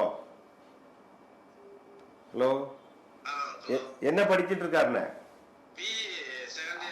டெக்னிக்கல் நல்லா இருக்கும். அவர் ஜாதகம் டெக்னிக்கல் ஜாதகம் தான். சில லக்னம் சில ராசி டெக்னிக்கல் இருக்கும். சில லக்னம் சில ராசி அட்மின்ல போகும், ஹெச்ஆர்ல போகும். இவருக்கு கரெக்டா எடுத்துலயே நல்லா இருப்பாரியா? சரி.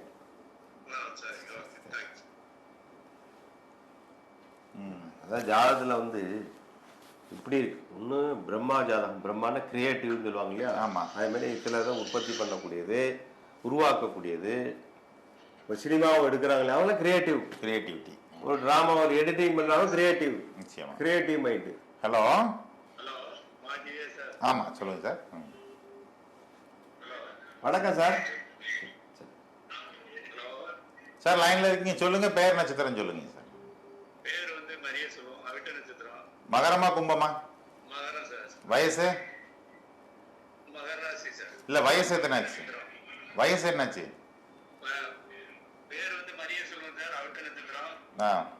மகரம் சார். வயசு எத்தனைன்னு கேட்டேன். வயசு 48 சார். ஓகேயா. செவ்வாய் நாள் ராவர்பேட்டை 22, குரு 38, சனி யோக தசை 7 சனி முடிஞ்சாச்சு. மார்ச் 25 மோசமான டைம் முடிஞ்சாச்சு உங்களுக்கு. என்ன புதுசா ஏதாவது தொழில் எடுத்துச்சாலும் இப்போ கட்டடங்கள் கட்டக்கூடிய காலம். சரியா?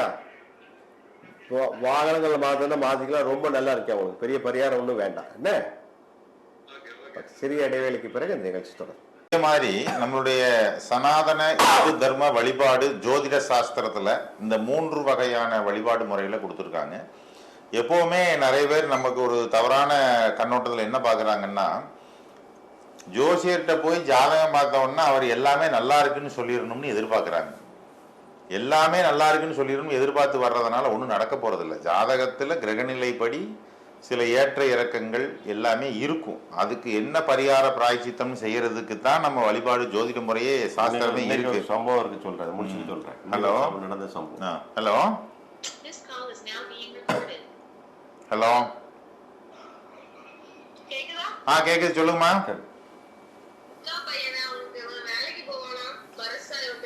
என்ன பேருமா? என்ன நட்சத்திரம்? வயசு உத்திராடமா உத்திரமா? வயசு என்ன? சூரியன் 4, சந்திரன் 14, செவ்வாய் 21. இப்பதான் நல்ல தசை ஆரம்பிச்சிருக்கோம் அவனுக்கு. இந்த 3 மாசம் செப்டம்பர் 10ஆம் தேதிக்குள்ள வேலைக்கு போயிடுவார். 10க்குள்ள வேலைக்கு போயிடுவார். கிளியர் அரியர் இருந்தாலும் அவருக்கு வேலை கிடைக்குமா? அரியர் இருந்தாலும் வேலை கிடைக்கும். வேலைக்கு போனா தான் அரியர் பாஸ் பண்ணுவார். அப்ப தான் அருமை தெரியும். போட்டு வேலைக்கு போட்டு கிடைக்கும். நல்லா இருக்கு. அதாவது அவருக்கு 7.5 சனியில தடைக்கல் போட்டிருக்கு. 7.5 சனி மார்ச் கடந்த 3 மாசத்தோட முடிஞ்சாச்சு. தடைகளை உடைக்க நல்ல பையன் ஐயப்பா. பிள்ளைகளை போய் சொல்லலாம் சொல்லவே கூடாது. அவன் வந்து மாத்தி பேசலாம் சொல்லணும். பிள்ளைகளை விட்டு கொடுக்க கூடாது. ஹலோ என்னம்மா? அம்மா அவனுக்கு வந்து ராகு தசை நடந்துட்டு இருக்கு. சூரியன் 4 சனி செவ்வாய் ராகு தசை. ராகு தசைக்கார எப்பவுமே இந்த பாம்பு சட்டை கழட்டி போட்ட மாதிரி ஏதாவது மாத்தி உருவத்தை மாத்திட்டே இருப்பான். அவனுக்கு கருப்பு கலர் யோகமான கலர். சங்கரவங்களை போய் சாமி கும்பிட்டு 1000 ரூபாய்க்கு உண்டியில போட்டுவாங்க. அவன் திறமைக்கான பையன், ரொம்ப திறமையான பையன். சங்கரன் கோயிலுக்கு கோமதி அம்மாளுக்கு கும்பிட்டு வரணும். அவனையும் கூட்டு போகணும். சரியா? 1000 ரூபாய்க்கு உண்டியில போட்டு சாமி கும்பிட்டுவான். சரியா? நல்ல பையன், சூப்பர் பையன். அவனை குறைச்சொன்னா பிடிக்காது அவனுக்கு. ராகு தசைக்கார சீரிடுவான். சரி சரி நல்லா வருவாமா. தேங்க்யூ. எப்பவுமே இந்த சர்ப்ப தசைகள் சீரிண்டே இருக்கும். ஹலோ சொல்லுங்கம்மா. ஓகே. நட்சத்திரமா திருவாதிரை சுவாதி சதய நட்சத்திரம் இருக்கா? குடும்பத்துல யாரா இருக்கலாம்? சதயம் சுவாதி அவிட்டம் கடைசியா. இன்னொன்னு கும்பம் வாங்க. சரி உங்களுக்கு என்ன நட்சத்திரம்? வர வயசு என்ன இப்போ? 45. பிறக்கும் போது கேது ஒரு 4, சுக்கிரன் 24, சூரியன் 30. இப்போ வந்து சந்திரன் 40. செவ்வாய் தசை நடக்கிறது. ஹலோ செவ்வாய் வந்து ராகு ஏத்தாச்சு நினைக்கிறேன். ராகு ஏத்தாச்சு. ராகு ஒரு பிறந்த ஜாதகத்துல ஒருவருக்கு வந்து சூரியனும் ராகுவோ புதன் ராகுவோ சேர்ந்தா அவங்களுக்கு வந்து தோல்வியாதிகள் வரும் போகும். ஒரு 2 மாசம் இருக்கும், திருப்பி போயிடும், திருப்பி வரும் இல்லையா? அது மருந்துலாம் கேட்காது. அது மருந்து அதாவது அந்த தோல்வியாதிக்கு வந்து மருந்து கேட்காத. அந்த குறிப்பிட்ட திசையில் வந்து போனா தான் அது முடியும். சரியா?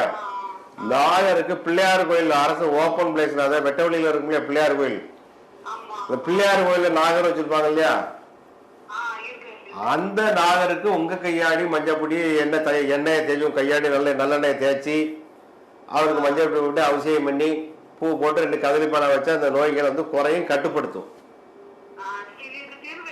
தீர்வு அந்த திசை புத்தி முடியும் போதுதான் தீர்வோம், பயப்படாங்க. அது இன்னொன்னு என்ன கேட்டீங்கன்னா, இந்த தோல் வியாதிக்கு எப்பவுமே கேட்டா அது இருக்கு நினைக்க அது வந்து கூட்டிகிட்டே இருக்கும். உண்மை. இப்ப தோல் டாக்டர் அதான் சொல்லுவாங்க. நானும் அந்த தோல் வியாதியை டெய்லி நீங்க வந்து பார்த்துட்டே இருந்தீங்க வச்சுக்கோங்க, கூட்டிகிட்டே இருக்க கண்டிப்பா கூடாது. அதுக்கு மருந்தை சாப்பிட்டு வைத்தியத்தை பார்க்குற மாதிரி நாகருக்கு செஞ்சுட்டே போக கண்டிப்பா சரியா வந்துடும். இது ஒரு எப்படி பார்த்தாலும் 1 வருஷத்துக்கு இருக்கும், குறைய ஆரம்பிச்சிடும். இது ஒரு பெரிய வியாதி கிடையாது. இது பெரிய நிறைய வரும் போக முடியுது. கேது நட்சத்திரமே கேது திசை, பிறந்தே கேது தானே பிறந்திருக்கீங்க. அதாவது ஒரு மனிதனுக்கு ரத்த அழுத்தத்தை தரக்கூடிய நோய் கிரகம் செவ்வாய், மனநோயை தரக்கூடியவன் சந்திரன், வெட்டுக்காயங்களையும் விபத்தில் தரக்கூடிய செவ்வாய், நரம்பு தளர்ச்சி கொடுக்கும். எப்படி ஒவ்வொரு நோய்க்கும் ஒரு கிரகங்கள் இருக்கு. அதான் அவங்க என்ன கேக்குறாங்க, இப்ப சிம்மத்துல கோச்சார கேது வந்ததுனால இருக்கான்னு கேக்குறாங்க. அப்படியே கேக்குறீங்க? இல்ல அதை கோச்சா அது தெரியாது. இப்ப சிம்மத்துல கேது வந்ததுனாலன்னு கேக்குறீங்களா? அதுதான் சொல்லி கேட்டாங்க. கேது இருக்கு. கேது வந்து ஜென்ம ராசி இருக்கும்போது அது அதிகமா தான் இருக்கும். அது டிசம்பர்ல கேது பயிற்சிக்கு அப்புறம் சரியா வந்துடும், குறைஞ்சிரும் கண்டிப்பா. ஹோமியோபதி சாப்பிட என்னத்தை சாப்பிட்டாலும் தசாபத்தி முடிஞ்சாதான் சொல்லும். டிசம்பருக்கு அப்புறம் தான் குறையும். ஓப்பனா சொல்றேனே, டிசம்பருக்கு அப்புறம் தான் குறையும். கொஞ்சம் ஆத்துல கொஞ்சம் தாமிரபரணி ஆத்துல கொஞ்சம் குளிச்சு பாருங்க. ஹலோ, ஆத்துல ஒரு நிமிஷம், ஆத்துல குளிப்பேலா? ஆத்துல குளிப்பேலா? ஆத்தங்கரையில ஆத்துல குளிக்கணும். நம்ம தாமிரபரணி காப்பர் அவ்வளவு சத்து இருக்கு. நல்ல தெளிவான இடத்துல குளிங்க. சில இடத்துல சாக்கடையும் சேர்ந்து போறது, அது வேற விஷயம். இல்ல பால்ஸ்ல பாவனாஸ்ல இல்ல பாவனாஸ்ல ஃபால்ஸ்ல குளிங்கம்மா. நிஜமாவே சொல்ல, மாசத்துக்கு ஒரு தடவை ஃபால்ஸ்ல குளிங்க. சரியா? சொல்லுங்கம்மா. உங்களுக்கு சிம்ம ராசி, வீட்டுக்காரர் என்ன ராசி? அவிட்ட முடிஞ்சல. இன்னும் 2 வருஷத்துக்கு கடன் இருக்கும், நிவர்த்தி ஆயிரும். கவலைப்பட. கடன் அடைக்கிறதுக்கு பணம் வந்துடும். மாசம் கடன் அடைக்க பணம் வரும், கவலைப்படாது. சரி சரி. உங்க ஜாதகத்துல நீங்க வந்து இந்த மாதிரி முக்கியமான விஷயங்கள் வந்து நீங்க அப்பாயின்மெண்ட் வாங்கிட்டு நேர்ல வந்து பாக்குறது நல்லது. கடந்த நேயர்கள் பார்த்த மாதிரி. என்ன காரணம்னா, இப்போ சில விஷயம் ஓபனா சொல்ல முடியாது. மித்த கிரகங்கள் ஜாதக கட்டத்துல இருக்கக்கூடிய மத்த கிரகங்கள் நிவர்த்தி ஆகக்கூடிய காலம் தெரியும். இப்போ எக்ஸாக்டா பரிகாரம் என்ன செஞ்சா சரியா வரும் அப்படிங்கிற விஷயம் புரியும். அதனால கடந்த நேயர் ஒரு தடவை நீங்க அப்பாயின்மெண்ட் ஃபிக்ஸ் பண்ணிட்டு ஐயாவை நேரில் வந்து உங்க ஜாதகம் கொண்டு வந்து பாத்துக்கோங்க. ஹலோ, வணக்கம், சொல்லுங்க.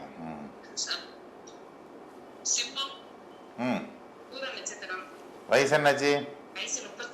பெயரு? சரி, ஓகே. எது கேக்குறீங்கம்மா? கல்யாணத்துக்கா வேலைக்கா?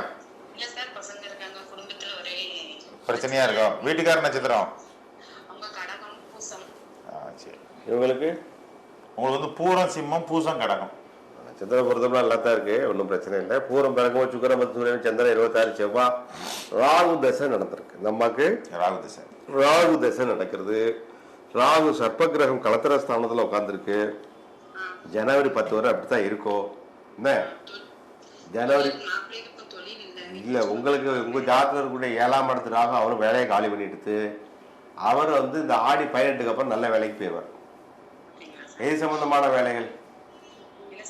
எது சம்பந்தப்பட்ட வேலைக்கு? வாகன தொடர்புள்ள வேலையா அவருக்கு? சரி. பூச நட்சத்திரமா? சரி. சனி 10, புதன் 20, கேது 30. சுக்கர தசை நடக்கிறது. சுக்கரன் நல்ல தசை. எந்த மாதிரி இடத்துல இனிமே அவருக்கு வேலை, கேசியர் வேலை கிடைக்கும்னா ஜவுளி கடைகள், ஜவுளி கடை அங்கதான் பார்த்தாரா?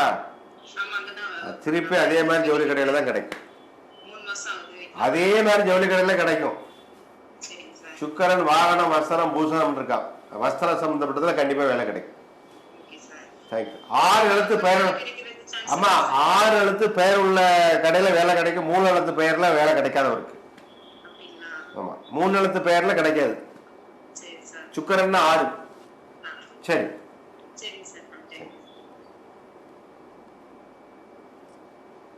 இந்த நிகழ்ச்சியானது ஒவ்வொரு வாரமும் சனிக்கிழமை மாலை 6 மணி முதல் 7 மணி வரை டைரக்டாக ஒளிபரப்பாகக்கூடிய நேரடி ஒளிபரப்பு. இது உங்களுடைய ஜோதிடம் சம்பந்தப்பட்ட சந்தேகங்கள், உங்களுடைய ஜாதகத்தினுடைய பெயர் நட்சத்திரம் ராசி வயதை சொல்லி பலன் கேட்டு தெரிந்து கொள்ளலாம். ஹலோ வணக்கம்மா, சொல்லுங்க, எங்கேருந்து பேசுறீங்க? நீங்க லைன்ல இருக்கீங்க, டிவியை பார்க்காதீங்க, போனை தள்ளி வச்சு பேசுங்க மேடம். போனை தள்ளி வந்து பேசுங்க, டிவியை பார்க்காம. யாரு கேக்குறீங்க? சரி. பெயர் என்னது? அரவிந்த் சங்கர். சூப்பர் பேர்ல. பெயர் நல்லா இருக்கு அவருக்கு. கேது 4, சுக்கரன் ரேவதி நட்சத்திரம். டிவி சவுண்ட குறைங்கம்மா, டிவி சவுண்ட குறைங்க. அம்மா அது பிறக்கும்போது புதன் 10 சுக்கர தசை நடக்கிறதுமா அவருக்கு. சுக்கர திசையோட 7 சனியும் சேர்ந்து நடக்கிறது. என்ன சுக்கர திசை பிளஸ் 7 பொங்கு சனி அவருக்கு நல்லா இருக்குமா அவருக்கு. நல்ல இடத்துல இருக்கு. நல்ல இடத்துக்கு கடன் கடந்து வெளியே போய் சம்பாதிக்கலாம். என்ன தூர தேசம் போயிட்டு வரக்கூடிய கலாம், வெளியே போய் சம்பாதிக்கக்கூடிய யோகா இருக்கு. பூர்வீக விட்டு தள்ளி போனாதான் நல்லா இருக்கும். கல்யாணம் 27. அவரா விரும்பி முடிச்சா 25, 26. நீங்க பார்த்தா 27. விரும்பி முடிச்சா 30 வருஷம். நான் என்ன சொன்னேன்? விரும்பி அவரா விரும்பி முடிச்சா இந்த வருஷம் நடந்துரும். ஆமா 27. சரி சரி. எத்தனையோ வருஷ கணக்குல நாடு எங்க முன்னேறி போயிட்டு இருக்கு. இன்னும் டிவி சவுண்ட் வச்சுட்டு பக்கத்திலேயே பேசிட்டு இருந்தா எப்படி லைவ்ல அட்டன் பண்ண முடியும்? எல்லாருக்கும் தெரிஞ்ச கதை. எவ்வளவு அப்டேட்டா போயிட்டு இருக்கு. நீங்க பேசும்போது மீட்ல போட்டீங்கன்னா போன்ல கேட்கும். இது 20 வருஷத்துக்கு முன்னாடில இருந்து டிவில பேசும்போது மியூட்ல போட்டு பேசுங்க, மியூட்ல போட்டு பேசுங்க நான் சொல்லிட்டு போட்டீங்கன்னா எவ்வளவு பேசும்போது நாங்க பேசுறது தெளிவா கேட்கும். ஆமா இப்பயும் அதே நிலைமை தான். Hello hello hello hello sir, லைன்ல இருக்கீங்க, சொல்லுங்க சார். பேசுங்க, சத்தமா பேசுங்க சார். நல்லா கேக்குது. நீங்க டிவியை பார்க்காம சத்தமா பேசுங்க, போன்ல மட்டும் கான்சென்ட்ரேட் பண்ணி பேசுங்க. ஓகே சரி. வயசு 30. எந்த ஊர் சார்? ஓகே. வரவுக்குள்ள சிம்மன் தான் வந்திருக்கு. நல்ல இன்னைக்கு ஃபுல்லா சிம்மன் தான். இன்னைக்கு நட்சத்திரம் என்னது? இன்னைக்கு திருவோணம் அவிட்ட நட்சத்திரம். இன்னைக்கு சாயங்காலம் வரைக்கும் அவ சதயம் வருது. சந்திரன் 7ல இருக்குல்ல. ஆமா இது ஒரு கணக்கு. கும்பத்துல சந்திரன். கும்பத்துக்கு 7ல சந்திரன் இருக்கும்போது அவங்களுக்கு லைவ்ல கால்ஸ் கிடைக்கும். அப்ப பிறக்கும் போது இவருக்கு கேது 4, சுக்கிரன் 24, சூரியன் 30. இப்போ வந்து சந்திர தசை 40 ஆயிடுச்சா? 30 வயசு. சந்திர தசை நடக்கு. சந்திரன் விரையாச்சு அதிக பணம் செலவாகக்கூடிய காலம் ஆயிட்டு இருக்கு. சரியா? 12 கூடிய தசை. தாயார் இருந்தால் தாயாருக்கு உடல்நல செலவு மருந்து சொல்லுங்க அதிகமாக இருக்கும். யாருக்கும் பணம் கொடுத்தா திருப்பி வராது. அகப்பட்டவனுக்கு அஷ்டமச்சின்னு பேர். மற்றபடி சொந்தமாக ஏதாவது இடங்கள் வாங்கி மாற்றுறது, வீடு அடிச்சுக்கிட்டு அந்த வேலையெல்லாம் நடக்கும். ஒன்றும் பிரச்சனை நல்லா தரும். யாருக்கும் பண பொறுப்புகள் ஏற்றுக்காங்க, யாருக்கும் வாக்கு கொடுக்காங்க. மற்றபடி நல்லா தான் இருக்கு. எதுவும் கேட்குறீங்களா? சொல்கிறேன். தொழில் அப்படியே தான் சார் போகணும். 1 வருஷம் ஆகும். 2027 மார்ச்சுக்கு அப்புறம் தான் தொழில் நல்லா இருக்கும். ஏன்னா இப்போ கோச்சார கிரகம் ஃபுல்லாக சிம்மத்துக்கு சுமாராக இருக்கு. ஜென்ம கேது 7ல் ராகு 12. அதே மாதிரி பார்த்தீங்கன்னா அஷ்டமத்தில் சனி 12ல் குரு. என்ன கோச்சார கிரகம் முக்கியமான கிரகம் ஃபுல்லாக பலம் இல்லாமல் இருக்கிறதுனால 2027 மார்ச்சுக்கு அப்புறம் தான் தொழில் நல்லா இருக்கும். அது வேற அப்படியே நைஸாக கொண்டு போயிட வேண்டியதான். என்ன பிரச்சனைகள் இருக்காது, அப்படியே போகும். டெவலப் பண்ணுறது ஒன்றும் நடக்காது. அது மார்ச்சுக்கு அப்புறம் பண்ணாங்க. சரி, கடன் வாங்கி எதுவும் டெவலப் பண்ணாங்க, இருக்கிறது அப்படியே கொண்டு போயிடும். உடல் உள்ள அலர்ஜி, அசதி, உடல் அசதி இருந்துட்டே இருக்கும். அது வந்து இந்த செப்டம்பர் 10க்கு அப்புறமே சரியா வந்துடும், உடல் சம்பந்தப்பட்டது. சரி. ஹலோ. அது மாதிரி இப்போ யாருக்குலாம் 7 கேட்டீங்கன்னா மீனராசி, மேசராசி, அதே மாதிரி பார்த்தீங்கன்னா கும்பம், மீனம், மேசம், இந்த 3 ராசிக்கு இப்போ 7 சனி நடந்துட்டு இருக்கு. இல்லை சிலருக்கு ஃபர்ஸ்ட் ரவுண்டாக இருக்கலாம், சிலருக்கு செகண்ட் ரவுண்டாக இருக்கலாம், சிலருக்கு தேர்ட் ரவுண்டு. அதான் முதல் சுற்று, ரெண்டாம் சுற்று, மூணாம் சுற்று, நாலாவது. அதான் அவங்க ஜாதகத்தை பார்த்தா தான் அது முதல் சுத்தா, ரெண்டாவது சுத்தா, மூணாவது சுத்தா, நாலாவது சுத்தா, மங்கு சனி, பொங்கு சனி, போகு சனி, மரண சனி, 5 சனியாக பிரித்து வச்சிருக்கு. ஹலோ, சொல்லுங்க மேடம். சார், என் பேர் இசைக்குமார். வயசு 22, மீன ராசி, உத்திரட்டாதி நட்சத்திரம். வயசு 22. புதன் தசை நடக்கிறதுமா உங்களுக்கு இப்போ என்ன? புதன் தசை 7.5 ஒன்றும் செகண்ட் ரவுண்டு தான். புதன் தசையோட ப்ளஸ் 7.5 சேர்ந்து நடக்கிறது. பணம் சார்ந்த துறையில் வேலை கிடைக்கல, டீச்சிங்ல 2 லைன்ல எதுனாலும் நல்லா இருக்கும். என்ன பண்றீங்க? காமர்ஸ் சப்ஜெக்டா, அக்கௌண்ட்ஸ் காமர்ஸா? கம்ப்யூட்டர் சயின்ஸ் படிச்சு சும்மா இருக்கக்கூடாது. தசை 7.5 போக்குச்சுன்னு சென்ட்ரல் கவர்மெண்ட் வேலை கிடைக்கும், பரிசு எழுதும். சென்ட்ரல் கவர்மெண்ட் எதுவும் எழுதுறீங்களா? முயற்சி விடாங்க, கண்டிப்பா உண்டு. உங்களுக்கு அரசு பதவி உறுதியா உண்டு. மத்திய அரசு சம்பந்தப்பட்ட வேலை உறுதி. நல்லா இருக்கும். கல்யாணம் 25. இப்ப வயசு என்னம்மா? 25. 3 வருஷம் இருக்கு. வேலையில உட்காந்து தான் கல்யாணம் முடிக்கணும். அது ஒரு உறுதிமொழி எடுத்துக்கும், கண்டிப்பா நடக்கும். 25 வயசுல கல்யாணம். அது பக்கத்துல 30 கிலோமீட்டருக்குள்ள மாப்பிள்ளை அமைஞ்சிடும். பாக்குற தூரத்துல 30 கிலோமீட்டருக்கும் பாக்குற தூரத்திலே இருக்கும். நல்லா, தேங்க்யூ. அடுத்த வாரம் முயற்சி பண்ணுங்க. தேங்க்யூ. ஓகே. இந்த நிகழ்ச்சியானது ஒவ்வொரு வாரமும் சனிக்கிழமை மாலை 6 to 7. இந்த வாரத்தில் நீங்கள் உங்களுக்கு லைன் கிடைக்காதவங்க நீங்கள் அடுத்த வாரம் ட்ரை பண்ணுங்க. சில மேலோட்டமான நட்சத்திரங்களை வைத்தும் ராசிகளை வைத்தும் பலன் மட்டும்தான் ஃபோனில் சொல்ல முடியும். ஜாதகத்தில் உங்களுக்கு கோச்சார கிரகம் எப்படி இருக்குது, இல்லை ராசிக்கு வரக்கூடிய கிரகம் லக்னத்துக்கு எப்படி வருது, அதில் தசாபுத்தி எப்படி இருக்குது, என்ன கல் போடலாம், எந்த கோவிலில் போய் எந்த வழிபாடு பண்ணலாம் அப்படிங்கிற விஷயத்தெல்லாம் நீங்கள் ஜாதகத்தை எடுத்துகிட்டு ஐயாட்ட ஃபோனில் அப்பாயின்மெண்ட் ஃபிக்ஸ் பண்ணிட்டு வந்து பார்த்து தெரிஞ்சுக்கிறது நல்லது. கோவில்களுக்கு சம்மந்தப்பட்ட தேவ பிரசன்னம் பார்க்கணும், குடும்ப பிரசன்னம் அப்படிங்கக்கூடியவங்க என்னுடைய நம்பருக்கு தொடர்பு கொண்டு பார்க்க வாங்க. அதுக்குள்ள நம்பர் 9442448789 9442448789. பிரசன்னம் பார்க்கறதுக்கு என்னை கான்டாக்ட் பண்ணுங்க. ஐயாவை ஜாதகம் பார்க்கறதுக்கு 9434366722 ஸ்க்ரீனில் வர நம்பரை நோட் பண்ணி வச்சுக்கோங்க. அப்பாயின்மெண்ட் ஃபிக்ஸ் பண்ணுவாங்க. காலையில் 10 மணிலேருந்து 2 மணி வரைக்கும், திருப்பி மாலை 5 to 6 அப்படின்னு டெய்லி பார்க்கக்கூடிய டைம் இருக்குது. அந்த டயத்தில் வந்து நீங்கள் அப்பாயின்மெண்ட் ஃபிக்ஸ் பண்ணுறது, உங்களுக்கு என்ன கல் போடலாம், என்ன பரிகாரம் பண்ணலாம், என்ன தோஷம் இருக்குது. சில பேர் நிறைய இடத்துல ஜாதகம் பார்த்து வெறுத்து போயிருப்பீங்க. செஞ்ச பரிகாரத்துக்கு பலன் இருக்கா இல்லையா, பரிகாரம் வேலை செய்தா வேலை செய்யலையா, நான் பரிகாரம் பண்ணிட்டேன்பாங்க, பண்ணது அவங்களுக்கு ஒர்க் பண்ணலையா. இப்போ பேராசிட்டமால் 3 நாள் போட்டாச்சு, காய்ச்சல் கேட்டிருக்கா கேட்கலையா, அப்படியும் காய்ச்சல் குறையலைன்னா அதுக்கு என்ன காரணம் அப்படின்னு நம்ம பார்க்குறோம் இல்லையா. அடுத்த டெஸ்ட்டு போகிறோம்ல, டைஃபாய்டு இருக்கா, மலேரியா இருக்கா, சிக்கன் குனியா இருக்கா, நம்ம போகிற மாதிரி ஒரு அடிப்படையான பரிகாரம் செய்தும் சரியாக வரலை அப்படின்னா நாங்கள் எல்லாம் செஞ்சுட்டோமே நினைக்கக்கூடாது.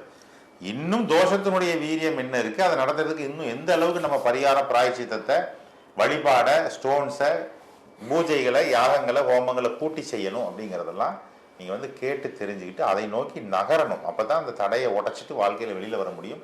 அதற்கு ஒரு அற்புதமான வழிகாட்டியாக இருக்கக்கூடியது ஜோதிட சாஸ்திரம் என்று சொல்லிக் கொடுவதில் எந்த விதமான சந்தேகம் இல்லை. பெருமையும் படுகிறோம் என்பதை சொல்லிக் கொண்டிருக்கிறோம். நன்றி, வணக்கம்.